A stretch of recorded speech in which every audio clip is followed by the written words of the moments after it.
MCD चुनाव के संघनाद भऽ चुकल छै और हमरा सबक जे एकटा उद्देश्य अछि जे एमसीडी चुनाव के लऽ के किछु एहन तरहक काज करी जे लोकके बीच में मैसेज जाय, संदेश जाय कि हमर मैथिल नेता सब कते सक्रिय छथि।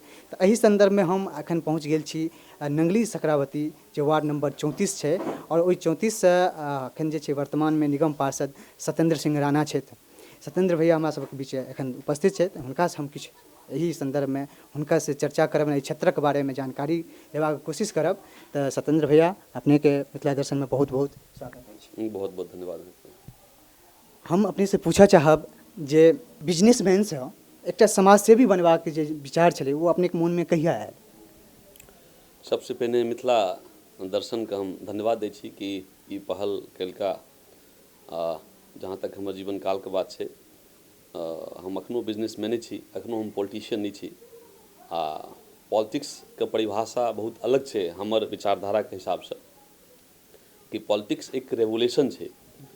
पॉलिटिक्स श्री रामचंद्र जी भी केलखिन हन, पॉलिटिक्स कृष्ण जी भी केलखिन हन, पॉलिटिक्स महात्मा गांधी भी केलखिन, पॉलिटिक्स जवाहरलाल नेहरू भी केलखिन, पॉलिटिक्स सुभाष चंद्र बोस भी केलखिन। पॉलिटिक्स जब कोई अन्याय कहीं होइ छै ओकर जे आवाज उठबै छै वह लीडर कहलाय छै और वह लीडर के एक दोसर सांकेतिक रूप देल जाय छै कि वो एक पॉलिटिशियन है। लेकिन पॉलिटिक्स का दोसर दिशा दल गेलै कॉमर्शलाइज। आइ के डेट में पॉलिटिक्स एक कॉमर्शियल भऽ गेलै, कॉमर्शलाइज भऽ गेलै। तो हम ओकरा कॉमर्शियलाइज नहीं मानै छियै, हम अखन ओकरा सोशल वर्क मानै छियै। हम एतबे जानै छियै कि अगर कोई समाज कोई भी प्रतिनिधि के चुनै छै तो वो एक शासक नहीं बने, शासक जखने बनते तो शोषक होते, शोषक जब होइ छै तो वो शोषण करे लगते समाज पर। हमर कहना छै कि कोई भी प्रतिनिधि अगर 5 साल के लिए चुनल जाय छै तो समाज सेवी बनत, सेवक बनत, शोषक नहीं बनत, शासक नहीं बनत। अपने जे ई क्षेत्र छै नंगली सकरावती एकरा कार्य क्षेत्र मानने छियै, एहिमे काज कऽ रहल छै। एहिसँ पूर्व जे छलै जाटके एहि पर एकटा तरह कहल जाय शासक एकटा मानि लेल जाय तऽ हुनकर शासन छलैए, ओकरा केना अहाँ ओहि तरहके ओ जे परिस्थिति छलै ओकरा झेलैत एहि तरहके अपन कर्म क्षेत्र बनेलियै?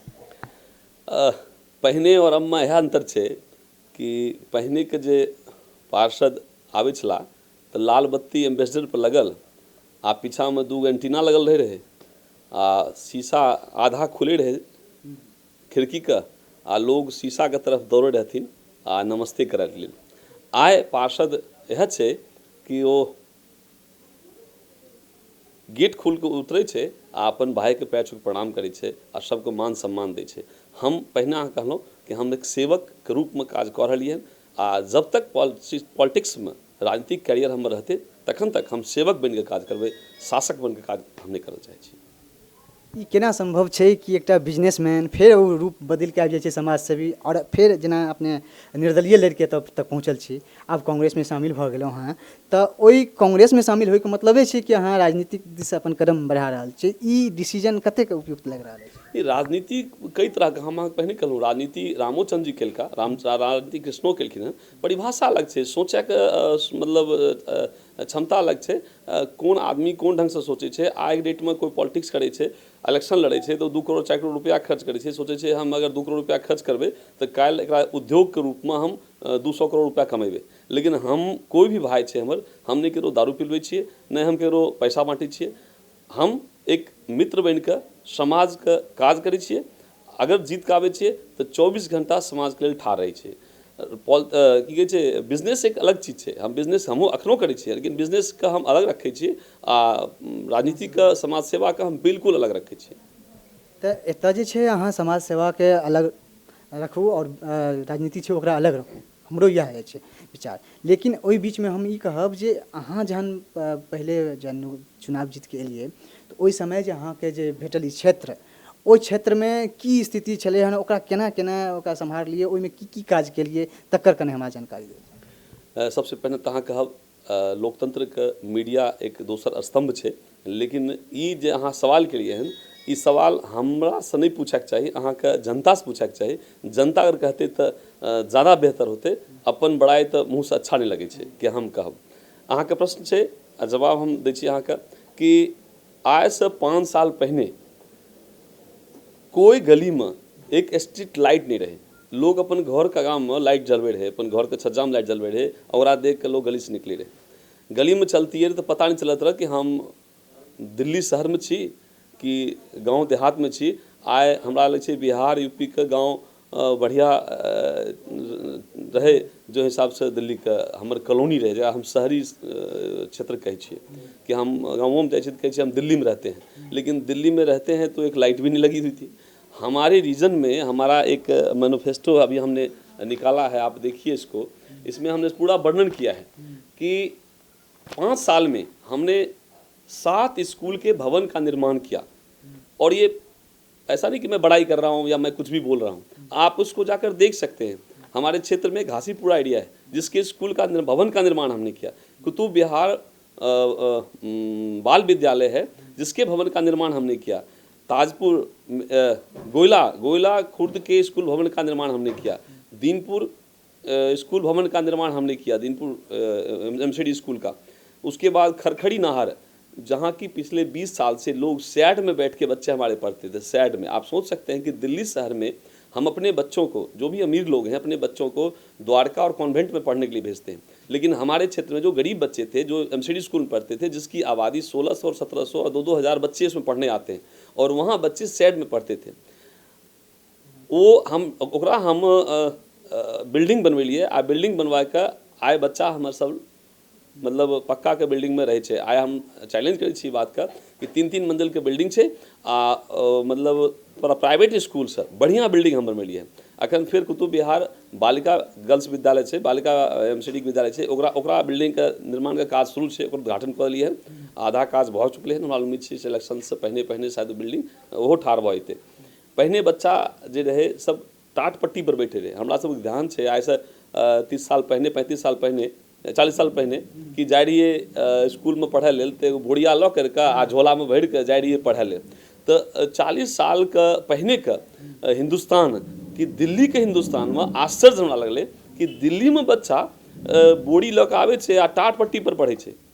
आइ सब 4 साल पहले का, 5 साल पहले का हम वहाँ का फोटो दिखा दे, हमरा बिना वीडियो छे। स्कूल में जाकर बच्चा सबसे बढ़िया इंटरव्यू लऽ सके छी, बच्चा से पूछ सके छी। आइ हमरा एरिया के कोई स्कूल के बच्चा नीचा नहीं बैठे छे, सब बच्चा बेंच पर बैठे छे। स्कूल के बारे में जानकारी दिलिए, लेकिन हमरा जहाँ तक बुझना गेल, हम आबैत रहिए आइ सुबह में जहन, तो ओहि में बबलू कोचिंग सेंटर पर हम पहुँचे के प्रयास केलहुँ। तो बीच में हमरा किछु एहन लागल कि सड़क के जे छै एखनो आवश्यकता छै कॉलोनी में बनऽ के, और स्वास्थ्य व्यवस्था पर सेहो कने जे छै हमरा किछु कमी बुझना गेल। तो ओहि के लेल अहाँके की विचार है कि केना की हेतै आगू, कई तरह से ओकरा? सबसे पहले एक चीज समझ पड़ते अहाँ सब खास करके ज़्यादा, क्योंकि हम पहले कहलहुँ लोकतंत्र के दोसर स्तंभ छी अहाँ सब। जे नगर निगम के दायरा में काज आवे छे उ काज नगर निगम कऽ सकै छै। जे दिल्ली सरकार के दायरा में आवे छे उ दिल्ली सरकार कऽ सकै छै। जे काज मेंबर पार्लियामेंट के दायरा में आवे छे उ मेंबर पार्लियामेंट कऽ सकै छै। छोट से एग्जाम्पल देब अहाँके कि 5वीं क्लास तक के विद्यालय जे सरकारी होइ छे उ नगर निगम के तहत आवे छे। प्राइवेट विद्यालय भी अगर कोई भी कॉलोनी में या गाँव में चले छे 5वीं क्लास तक, तो ओकर सर्टिफिकेट आ रजिस्ट्रेशन जो होइ छे नगर निगम में होइ छे। 5वीं क्लास से 12वीं क्लास तक के जे स्कूल चले छे प्राइवेट या सरकारी, वो टोटल दिल्ली सरकार के अंदर आवे छे। 12वीं के ऊपर उच्च शिक्षा जे भी लोग ले छे, इंजीनियर, डॉक्टर या ग्रेजुएशन के स्थिर, वो आवे छे केंद्र के अंदर में। यहाँ बुझे हुए हमर एतबे कहना छै कि जे दायरा छे नगर निगम का, हम हर जगह स्पीच में चीज कहे छिए कि 5वीं क्लास के विद्यार्थी का अगर 9वीं क्लास का बुक दऽ देल जाए तो 5वीं वाला नहीं पढ़ सके छे। अब छै कि दिल्ली सरकार के अंदर में कॉलोनी आवे छे, कॉलोनी के अंदर नाला बनेनाइ, सड़क बनवाए काज ये दिल्ली सरकार के आवे छे, और हम DSIDC काज करे छे। जल बोर्ड, सीवर ये दिल्ली सरकार काज छे। हमर अखनो समाज का ई सब चीज बहुत आदमी पता नहीं होइ छे। लोग जो अपोजिशन होइ छे ओकरा पर मुद्दा बनबै छे कि सड़क नहीं बना, नाली नहीं बनी, पानी की निकासी नहीं है, लेकिन जनता के जागरूक कराए कोशिश कोई नहीं करी छे कि भाई ये काम किसका है। ये काम विधायक के काज छे, विधायक कऽ सकै छे। निगम के काज छे साफ सफाई, स्ट्रीट लाइट मेंटेन, कूड़ा उठवा के काज, स्ट्रीट लाइट लगवा के काज, निगम के विद्यालय के देख रेख, निगम विद्यालय के बिल्डिंग बनेनाइ, निगम के जे बच्चा के ड्रेस भेटक चाहिए, निगम के स्कूल में बच्चा के बुक भेटक चाहिए, एहि टाइपके जे काज छै निगमके दायरामे जे पार्क होइ छै, हमर एरियामे हम जब से अयलहुँ हन 3 नया पार्क बनेलिए हन। कुतुब विहार में नेताजी सुभाष चंद्र बोस पार्क, राणाजी इनक्लेव में राणाजी छठ पूजा पार्क, श्याम विहार में राधिका छठ पूजा पार्क, आ एक हमरा पार्क पहिने से भेटल रहे अर्जुन पार्क छठ पूजा पार्क, जेकर जीर्णोद्धार हम केलिए, जकरा में अखन हम जिम लगेलिए हैं। 4 पार्क हमर कॉलोनी एरिया में छै अखन प्रेजेंट में, पहिने 1 पार्क रहे, आइ 4 पार्क छै, 3 पार्क हमरा रीजन में नया भेटल देलिए हम। सब पार्क में जिम और झूला के व्यवस्था करवेलिए, हरेक पार्क में अहाँ जेबै जिम और झूला के व्यवस्था छै। आइ मैथिल का सम्मान सबसे बड़ा इहो उठै छै कि अखन जस्ट पिछला हफ्ता होली से 1 दिन पहिने राष्ट्रध्वज के हमसब स्थापना के लिए 100 फुट राष्ट्रध्वज लगेलिए। पार्क जेबै अहाँ पूरा व्यवस्था वहाँ देखाय पड़त, लोग जाए छै तऽ आबै छै, लगे छै कि हाँ हमर कॉलोनी के कुछ भेटले हैं। अब सड़क और नाली के जे काज छै ई विधायक छै, हम नहीं कह सकै छियै ओकरा, अब जनता के समझै पड़तै, जानै पड़तै। भऽ सकै छै बहुत जनता नाराज होते, आक्रोशित हो जाए कि हमरा गली में रोड नहीं बनल, सड़क नहीं बनल, तो ई जरूरत छै जे आदमी छै जागरूक, ओ जनता के समझावत, और अहों के मीडिया के भी काज छै कि जनता के बतबा के कि भाई ये सड़क और नाली के जे काज छै ई निगम के अंदर में नहीं आवे छै, ई आवे छै दिल्ली सरकार के। और दिल्ली सरकार जब चुनाव आवे छै तब ओकरा सवाल कल जाए कि भाई सड़क और नाली किया नहीं बनले। हाँ, अगर कूड़ा नहीं उठले हन, गंदगी कहीं छै, स्ट्रीट लाइट नहीं जले छै, स्ट्रीट लाइट नहीं लगल छै, तो हमर अंदर आवे छै, वो हम ओकर जिम्मेदारी लै छियै। जेकरा कि हम जाने छियै, हमरा इतना छै कि निगम के दायरा में आवे वाला कोई भी सड़क, बहुत सड़क भी छै निगम दायरा में आवे छै, हम गिनती यहाँ की कराए बहुत समय लगत अहाँके, लेकिन निगम के दायरा में आवे वाला सड़क निर्माण, नाला का निर्माण या स्ट्रीट लाइट या हाईमार्क्स लाइट, हम अपने एरिए में 100-150 से ऊपर हाईमार्क्स लाइट लगेलिए हैं। तो जे निगम के दायरा में काज आवे छै ओकर करीबन 90 से 95% काज हमर कंप्लीट भऽ गेलै हैं। तो देखियो आपने बतलिए कि शिक्षा के क्षेत्र में हाँ बढ़िया काज के लिए ये पारिवारिक के जे छै जेना कि पार्क होय तो बच्चा के लिए, युवा के लिए सब।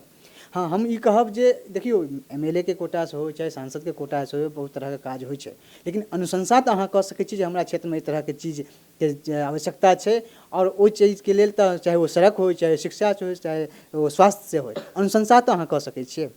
बहुत बार हमार प्रयास रहे कि विधायक के साथ बैठ कर मिल के काज करा के, एमपी साथ मिल के बैठ काज कराला। हम जखने जीत के लिए तखने हम ई बात का सब जगह आह्वान के लिए कि प्रतिनिधि जब कोई जीत के आवे छै, जीतने के बाद ओकर गाड़ी में या ओकर लेटर पैड पर कोई पार्टी का लोगो नहीं होइ छै, तो एमएलए होइ छै या एमपी होइ छै तऽ अशोक स्तंभ होइ छै, निगम के होइ छै तऽ निगम के लोगो होइ छै, तो सरकारी पैड होइ छै, सरकारी गाड़ी में होइ छै, आ मतलब कहीं भी जाए छै, हाउस में भी जाए छै तऽ अहाँ जानै छियै कि पार्टी के टोपी या झंडा लगा के नहीं जा सकै छै। तो जीतै के बाद समाज के या क्षेत्र के डेवलपमेंट के लेल तीनों के बैठ के मिल के जुल के काज करबाक चाही, तो क्षेत्र के विकास अवश्य होते आ हमर हिंदुस्तान के विकास अवश्य होते। अहाँ मैथिल पुत्र छी और मिथिला के बारे में सेहो अहाँ के बहुत बढ़िया जानकारी है, तो मिथिला से एलहुँ हाँ और दिल्ली में छी, प्रवासी मैथिल के बीच में लगातार बनल रहे छै, तऽ अहाँ ई हमरा सबके मैथिल लोकनि सबके लेल ई कहियौ, ई अहाँ कहि सकै छी कि हमरा मोन में कई तरह के विचार है कि मिथिला के कई तरह से विकास होय, और की एहन चीज छै जे अहाँ आब निकट भविष्य में मिथिला के बारे में सोचि रहल छी, आप करऽ चाहै छी।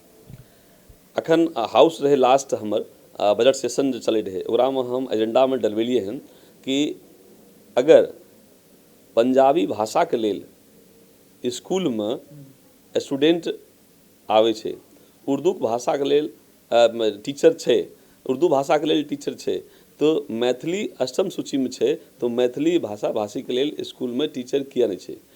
तो हमर ई एहि बेर के जे बजट सेशन छै ओकरा में हम एंट्री करवेलिए हन कि हरेक स्कूल में एक सब्जेक्ट मैथिली के हेबाक चाही, कियाकि अष्टम सूची में अगर छै हमर तो बच्चा जब तक पढ़ते नहीं, ओकरा दिशा नहीं दे लेते, पढ़ाई लेते, तो हमर मैथिली एनाही लुप्त भऽ जेतै। तो हमर ई छै अगला एजेंडा कि हम हरेक स्कूल में मैथिली टीचर अवश्य रखबैए। कुछ स्कूल में अवश्य जहाँ की मैथिली बहुल लोग रहे छै, वहाँ एक सब्जेक्ट मैथिली का टीचर हेबाक चाही जे कि बच्चा के पढ़ाबे। आ मैथिली समाज के उत्थान के लेल पूरा काज केलिए हन, आगाँ भी काज करबे, मान सम्मान मिथिलांचल के रखलिए हन और रखबे। आइ पूरे दिल्ली में देखे हुए आ सुने हुए कि एमसीडी महा करप्ट डिपार्टमेंट या लोग जाने छे चीज का, लेकिन अहाँ नंगली सकरावती वार्ड 134 में घूमि कऽ पब्लिक से पूछू। हम पहिने कहलहुँ कि हमरा से पूछब तऽ अपन बड़ाई करैमे हमरा अच्छा नहीं लगैए, पब्लिक कहते तो अच्छा लगते। कोई आदमी के मकान बने रहे तो एमसीडी वाला जाए रहे आ ओकरा जाके धमकावे रहे, पुलिस वाला जाए रहे ओकरा धमकावे रहे, ओकरा से पाइयो ले रहे। हमरा कहक छै कि जमीन हमर, मकान बनबै छी हम आ धमकावल चलाबै छै तो आ ओकर बाद वो कानून बतबै छै कि सुप्रीम कोर्ट का ऑर्डर है, कोर्ट का ऑर्डर है। आ जब ओकरा 20,000 25,000 50,000 रुपया भेट जाइ छै, ओकर बाद सब कानून खत्म भऽ जाइ छै। हम जेना ही एलिए तो अइते के साथ क्यों कहलिए वन विंडो सिस्टम के स्थापना के लिए हम जेना ही लिए करप्शन मुक्त नंगली सकरावती रामराज की स्थापना। कोई भी हमर भाई बिहार, यूपी, राजस्थान, हरियाणा कहीं के प्रवासी जो भी हमारा इलाका में मकान बनबै छै, कोई एमसीडी वाला किसी को तंग नहीं करेगा। स्ट्रिक्टली ऑर्डर छै। अखनो तक अहाँ इलाका में घूम के देख सकै छी कि ककरो मकान बनै छै तऽ एमसीडी वाला ककरो तंग नहीं करै छै। तो एकरे हम छै कि हम जत्ती ज़्यादा भऽ सकै छै मैथिल समाज या हमर बिहार के समाज आ भोजपुरी समाज, सब समाज मिलकर अपन मकान बनबैत आगाँ बढ़त। कोई दिक्कत छै, एक सिपाही के मकते हम ठाढ़ छी आ ठाढ़ रहबै, ये हमरा आश्वासन छै। किछु एहन काज जे अपने के मन में एहि बेर पंचवर्षीय में नहीं कऽ सकलिए आ आगाँ जे अगर मौका भेटत तो ओहि में अहाँ करऽ चाहै छी, किछु एहन लालसा अहाँ के मन में अछि, रहि गेल अछि? इच्छा छै कि हम ई बात अहाँ कहूँ, लेकिन एजेंडा हमर एखन बनब करै छै। 3 तारीख के नॉमिनेशन छै। नॉमिनेशन के बाद हम अहाँ के आगाँ के विजन देव कि हमर नेक्स्ट 5 ईयर के की हमर विजन छै, हम जनता के की दै चाहै छी। पिछला बेर हमर टॉर्च चुनाव चिन्ह रहे तो अहाँ एक बात बतेलहुँ कि करीबन 100-150 से ऊपर हम हाईमार्क्स लाइट आ हर खंबे पर लाइट दिलिए, तो टॉर्च जला दिलिए। तो एक दीप जे होइ छै ओ हाँ मतलब प्रगति के प्रतीक छै, दिशा देवक प्रतीक छै। आदमी घर में दीप जलबै छै तो हम हर जगह दीप जलवा दिलिए, टॉर्च जलवा दिलिए। आगाँ हमर एजेंडा रहते वो हम अहाँ के अवश्य बताएब। 3 तारीख के बाद हमर जब एजेंडा तैयार हो जाए हम अहाँ के बताएब कि हमर की विजन छै आ जनता के हम आगाँ पंचवर्षीय योजना में हम की दऽ सकै छी। अपने मिथिला दर्शन के एतेक समय देलिए ताहि लेल बहुत बहुत धन्यवाद। हम राहुल राय और हमरा संगे हमर मीडिया सहयोगी दृश्यम प्रोडक्शन के सहयोगी छथि हमरा संगे जुड़ल। तो हम फिर अहिना अहाँ से लगातार एहिमे मिलत रहब। ता धरि के लेल नमस्कार।